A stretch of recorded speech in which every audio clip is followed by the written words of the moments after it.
You say yes before your brain even finishes the thought. Someone asks you for a favor and your mouth answers before you can stop it. You did not decide to say yes. You did not weigh the options. Your body just did it. You are the person who always says yes, and that pattern is not kindness. It is a survival response your nervous system built before you were old enough to understand what was happening.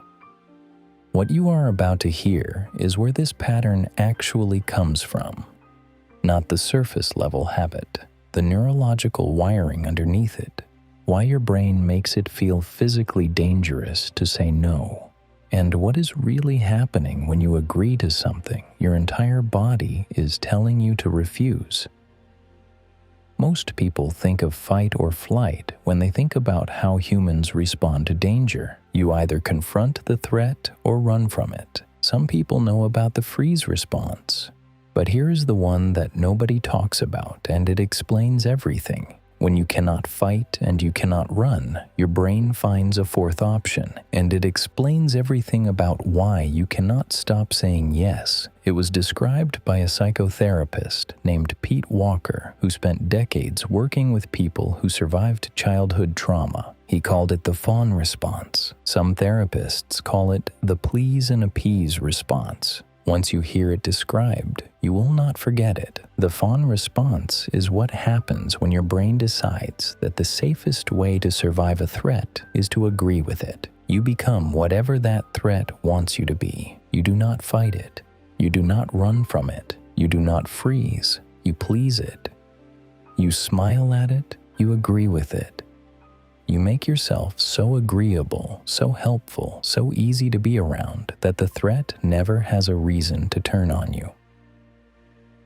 Here is the part that changes everything. For most people who struggle with people-pleasing, the original threat was not a stranger. It was not a predator or an enemy. It was someone they loved, a parent whose mood controlled the temperature of the entire house, a caregiver whose love felt conditional, available when you behaved, withdrawn when you did not. A home where the wrong word at the wrong moment could turn a quiet evening into a war zone. As a child, you figured something out. You could not fight. You were too small. You could not flee. You had nowhere to go. You could not freeze because someone still needed dinner made, or the tension broken, or the mood in the room to change. So you learned to fawn. You learned to read the room before you entered it. You learned to sense what someone needed before they asked. You became the version of yourself that caused the least amount of friction. And here is the part that nobody ever tells you about what happened next. And it worked. It kept you safe. It kept the peace. It kept you loved, or at least it kept you close to something that looked like love. The problem is that your brain never got the memo that you are not a child anymore. Here is what is happening inside your head every time you want to say no, but you cannot. Two parts of your brain are in a tug of war. The amygdala is the part that detects threats. The prefrontal cortex is the part that makes rational decisions. In most people, when someone asks them to do something they do not want to do, the prefrontal cortex steps in and says something simple. I can decline this, and it will be fine. No relationship will end. No one will stop loving me. In people who learned the fawn response, the amygdala fires first. It does not send a rational message. It sends an alarm. It says, danger. If you say no, they will leave. If you disappoint them, you will be alone. If you assert yourself, something terrible will happen. Here is the cruel part. The amygdala is fast. It is much faster than the prefrontal cortex. By the time your rational brain catches up and says, wait, this is not actually dangerous, you have already said yes. You have already agreed. You have already volunteered, apologized, or smiled through something that made you feel small. That is why it feels automatic, because it is. It is not a choice you are making. It is a reflex your nervous system is making for you, based on rules it learned decades ago in a house you no longer live in. And here is what makes it even harder for you to stop. And it gets worse.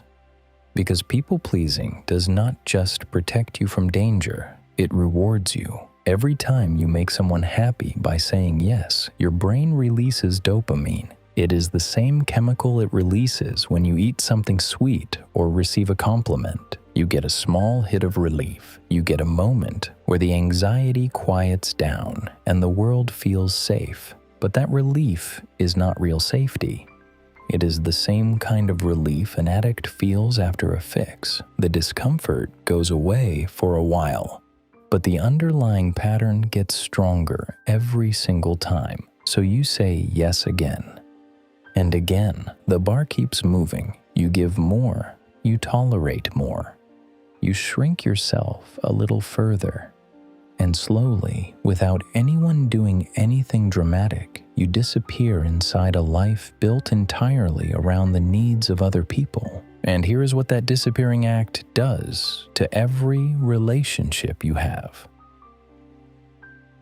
Here is what nobody tells you about people-pleasing. It does not make people love you more. It often makes them respect you less, not because they are always cruel, but because when you have no boundaries, people do not know where you end and they begin. They cannot connect with you because they are not connecting with you. They are connecting with the performance, the version of you that was designed to be easy, agreeable, and invisible. The relationships you build through people-pleasing are not real relationships. They are arrangements. You give everything. They take what is offered. Both of you call it closeness. But real closeness needs something that the fawn response cannot tolerate. It needs the risk of being seen, the real you, not the helpful one, not the easy one. The one with needs and opinions and limits and anger. This is not your fault. You did not choose to be this way. Your nervous system made a decision when you were too young to override it. Then it reinforced that decision every single day for years, maybe for decades. But the fact that it was not your choice does not mean it has to be your future. So how do you start to undo this? The first step is to notice the yes before it leaves your mouth. Do not try to stop it at first. Just notice it. Right now, the fawn response is invisible to you. It moves faster than your awareness. So the first step is not to change the behavior. The first step is to see it happening. When someone asks you for something, pause. 1 second, 2 seconds. Ask yourself a simple question. Is this a yes from desire or a yes from fear? You will not always know. That is fine. The question itself begins to create a gap between the impulse and the action. That gap is where your freedom lives. The second step is to start with the smallest possible number. Not the big ones, not quitting your job or ending a relationship. Start with the ones that barely matter. Say no to the restaurant you do not want to go to. Say no to the favor that will cost you an evening. Let the text sit for a while when you do not feel like answering right away. These tiny moments of saying no, or even saying, "let me think about it," are not small. They are a quiet revolution. And here is why these tiny moments matter more than you think. Every time you tolerate the discomfort of someone being disappointed in you without rushing to fix it, you teach your nervous system a new lesson. You teach it that you can be disliked for a moment and still survive. The third step goes the deepest. You grieve the version of yourself that got you here. The child who learned to read every room and manage every mood was brilliant. That child figured out how to survive in an impossible situation, and letting go of that strategy is not easy. It feels like letting go of the thing that kept you alive. But here is what most people never understand about this part. But you are not that child anymore. The world you live in now does not require you to abandon yourself to be safe. Here is a truth that people pleasers are terrified to hear.